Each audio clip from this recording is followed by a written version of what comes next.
Good morning বন্ধুরা, কেমন আছো তোমরা সবাই? আশা করি ভালো আছো।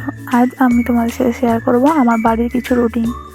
দেখো, ওখানে আমি ন্যাতা দিয়ে নিচ্ছিলাম। ন্যাতা দিলে, মাটির ঘর তো আমাদের, ন্যাতা দিলে খুব সুন্দর লাগে। তারপরে এখানে আমি ব্রাশ করব বলে ব্রাশ নিয়ে নিলাম। চলো ব্রাশটা করা যাক। ব্রাশ করার পর এখানে আমি একটু ম্যাগি করে নিয়েছিলাম আমার মেয়েকে খাওয়াবো বলে। গিয়ে দেখি ও ওর বাবার সাথে আম খাচ্ছে। তারপর আমি এখানে একটু ম্যাগি খাইয়ে দিচ্ছিলাম, যেহেতু আমার মেয়ে ম্যাগিটা খেতে খুব ভালোবাসে। তারপরে এখানে বিকেলবেলা খুব মেঘ করেছিল।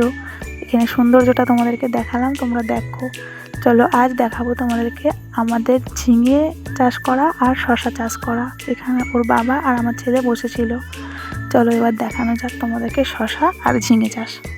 এই দেখো, এটা হচ্ছে আমাদের ঝিঙে বাড়ি। ঝিঙে হয়েছে দেখো, সুন্দর সুন্দর। সকালটা হলেই ঝিঙে তুলে বিক্রি করা হয়।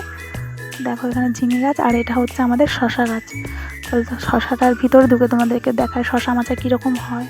দেখো শশা হয়েছে, দেখতে পাচ্ছ তোমরা সবাই? এই দেখো শশা, ছোট ছোট শশা, বড় শশা। সকালবেলা তোলা হয়, শশা প্রত্যেক দিন তুলতে হয়, জানো তো। ভিতরে ঢুকে দেখলাম যে অনেক শশা হয়েছে। দেখো অনেক ফুলও পড়ে গেছে বৃষ্টি হওয়ার কারণে। এখানে না সবাই চাষ করে কম বেশি, কেউ ঝিঙে, কেউ শশা, কেউ কড়াই, সবাই মোটামুটি চাষ করে আমাদের এই দিকটা। দেখো এখানে শশা খাবো বলে আমি শশা তুলে নিচ্ছিলাম, মানে এই একটা শশা আর একটা শশা তুলে নিচ্ছিলাম খাবো বলে। এখানে আমরা শশা খেতেও শুরু করে দিয়েছিলাম প্রায়। যাই হোক, শশাটা ধুলাম, শশা খেতে শুরু করে দিয়েছিলাম আমার বর, আমার ছেলে, আমার মেয়ে, আমরা খাচ্ছিলাম। ঠিক আছে, চলো বন্ধুরা, টাটা। আবার দেখা হবে নেক্সট ব্লগে।